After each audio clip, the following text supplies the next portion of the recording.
Cool. Hi everybody, I'm on the Hines, aka Domino's from metalunderground.com, and it's a real privilege to say we're sat here with Terrance from Suffocation. What's up, everyone? There's the fucking man right there. I'm hanging out. Cool.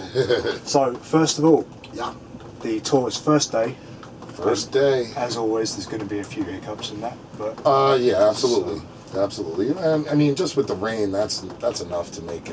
You're coming to England, you have to expect this. Well, I mean, it's relatively the same like in New York. We just get crappy weather all the time. And, yeah. I mean, the only time it's good is when it's summer, and even then, it's like rain and, fucking hurricanes and stupid shit like that. Oh, fuck yeah. But, I mean, for the most part, I'm fucking his shit up. And call it a day. Hopefully I didn't hit anybody because it's leaking like a freaking sieve. Holy shit. Anyway, we'll get back on with it. That's all good. So, how did the partnership with Venom Inc. come about? I don't know. We've all been fans of Venom for a long time. At least I have. And, once they started coming back around on the touring, they came to the United States for a minute, and our other guitar player, Charlie, he went and picked them up from the airport, make sure that they could get from point A to point B relatively easily. Mm-hmm. And, our management crew, EMG Management, Extreme Management Group, they just, they talked to a lot of different promoters and booking agents and things of that nature. And they were just like, hey, what do you think about touring with Venom Inc.? And I said, yep, let's go. I mean, I don't see any reason. I want to listen to Barry live, and all those good old classic Venom songs. And we just figured it might be a cool mix. I mean, they're a little bit different than we are, obviously, because we're death metal. And same thing with Nervosa. They're like more thrash metal-y type style stuff. And, I don't know Aeternum and Survive that well, but I'm looking forward to checking them out. Yeah, I mean, it's a very diverse actual tour package that's going on right now with us. So I think that's a better thing. You don't want 5 bands to sound the same. Exactly, and I mean, we've done that so many times, and it's not that it gets old, because we just love to like aggressive music altogether. We've always have. So, have the relatively new record. I mean, it's been out for a little while now, so. We did some touring through the States and South America and stuff, and then we took a break and waited until the new year. And from that point, it was just like, hey, do you want to go and do Europe with Venom Inc.? It was like, okay, let's do it. I mean, they're one of those quintessential classic black metal bands that everybody knows of. So, and because I'm black metal, get it? We just figured it would just be a good thing to do. And plus, I don't mind watching Venom every night. There's worse things to Absolutely. Well, you mentioned the new album there, Of the Dark Light. Yeah. One of the things I love about it is the artwork. I think the artwork is so fucking cool. Yeah, it's different. It definitely veered away from the norm of what we do, because it's more of like a monochromatic thing. It's not so overly intricate where you have to like look into everything to see all the details. It's just pretty much a man transcending into the ether, and as hard as that is to explain to an artist, for us, we were just like, let's give our friend Colin a try. He had made some t-shirts for us. Colin marks mine, you guys. He's really good.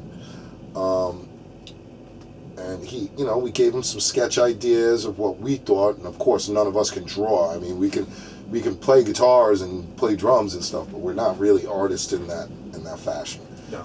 So we sent it to him, and he came out with that, and we were like, wow, it's a much different cover. It's away from the norm of Suffocation with, like the blood and guts and the ghouls and the ghosts and, stuff like that. And we just figured, hey, man, after so many years, let's try something a little bit different. Yeah.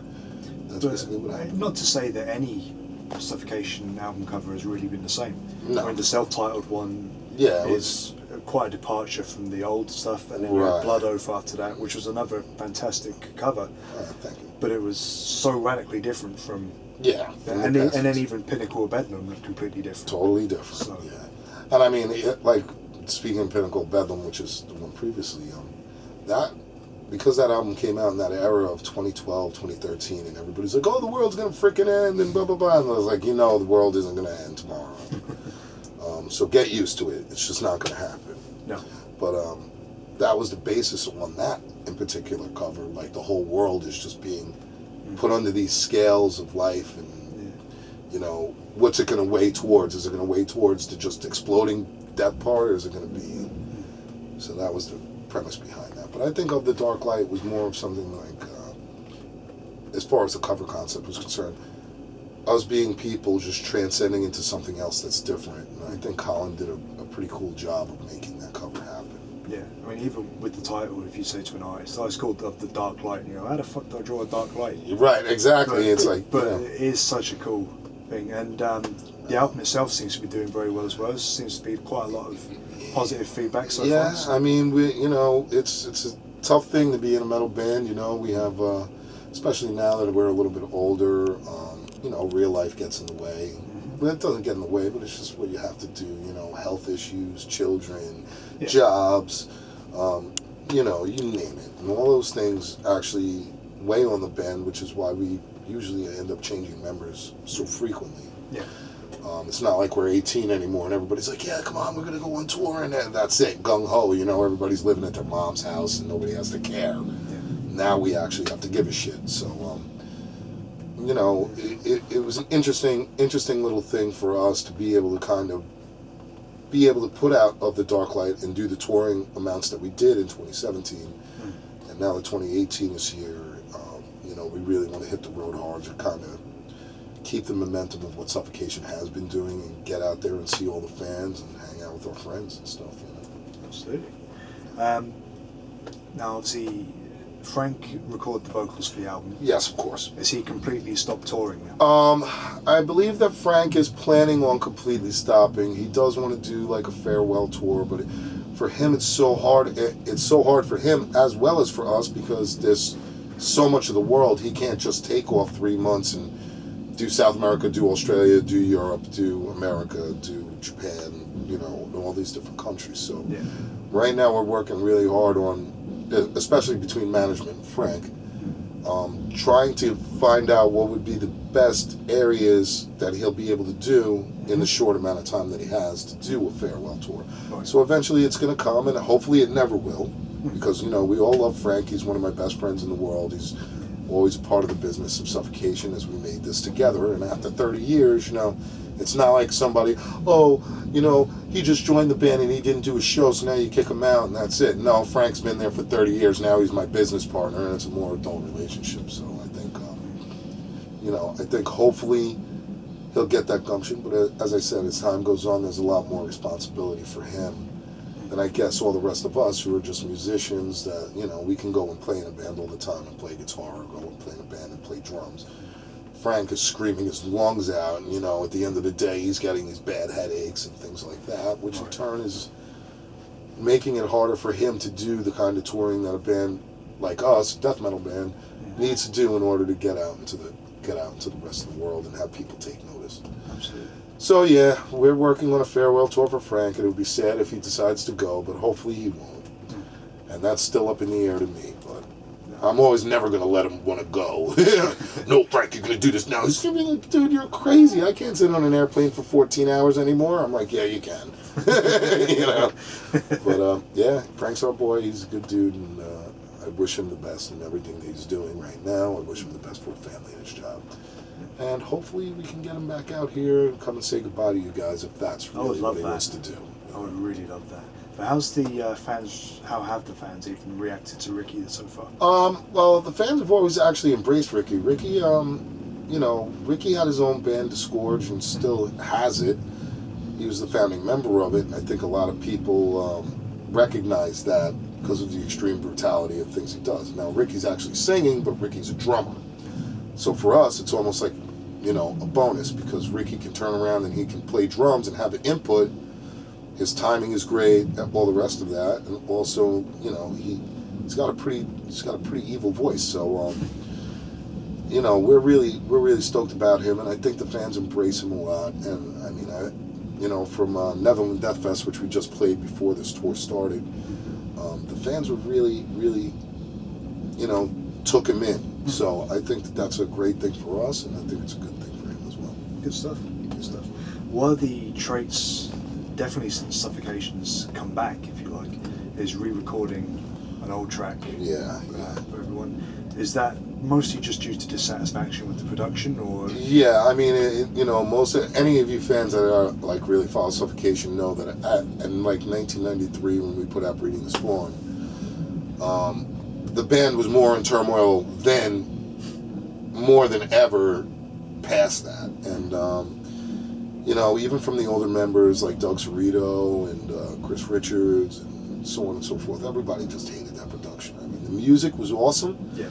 but you couldn't hear it, you know. And from that point, it was just like, well, we can write music, we can always write more and more music and, you know, fill out an album, but wouldn't it be cooler if we were able to re-record one song on each album and just like let everybody, and the diehards who have all the records, they can put together a Breeding the Spawn with all the extra bonus tracks from the previous record. So Yeah. we just continue to try to like re-record that, and hopefully, I think there's only like 2 more songs left off the album that we have to re-record, or that we feel we should. Right. And then you guys can just nitpick it, put together a better sounding Breeding the Spawn. Even if the productions are a little bit different, they're gonna all be infinitely better than that one actual record. So keep a listen, you guys. Just keep a listen out, and eventually you can make that mix CD that will be re-breeding the Spawn. You know. You're raping the Spawn. Yeah, exactly. Well, there's a lot of plans announced a few years ago. There was going to be the documentary. Yes. There was the clip from Frank the Tank. Yes, Which was yes. fucking hilarious. And I mean, we still have all the footage from these things, but as you guys know, we've had a couple lineup changes. We've had different member changes. Absolutely. And also we've had producer changes, which in turn kind of set us back a lot. Right. And at that, you know, we want to make sure that everybody is included in this thing, not just, you know, the lineups from then up until you know 2 years ago. I would say we want to have everybody else have some light in it. Absolutely. You know, because you know if you don't support the underground, you're not supporting anybody at all. Yeah. And with Nuclear Blast, you know, they have some new people that work there doing productions, doing videos, and doing things of that nature. Okay. So because we're so busy, like lately, we haven't really been able to get the opportunity to say, hey, we're going to take off like, you know, 6 or 8 months and really just get all the interviews together, compile all the live footage together, get all the videos together, get all that old footage from the old producer. And I mean, there's just, let alone that there's VCR tapes, you know, reel-to-reels, this, that, and the other thing that is going on in that medium. Now we have all the newer live stuff that we have to sift through and get the best things from and show clips. So be patient, everybody. Eventually it will happen. We're not full of shit, but No. you know, knowing that the band has changed just a little bit since what we had already started, we want to make sure that everybody can be a part of it and everybody has their say in it. And everybody that was there to make Suffocation gets their fair shake. I'm sure, like every album, when it comes to Suffocation, is well worth the wait. Oh, As it was well worth the wait to do this interview. Thank you so much, Terrance. Anytime, you guys. Thanks Anytime. Thank you for having us, and keep listening. Keep supporting the underground death metal, because that's what we're here for, to have fun, man. Thanks a lot, man. You got it, guys. Thanks. And ladies.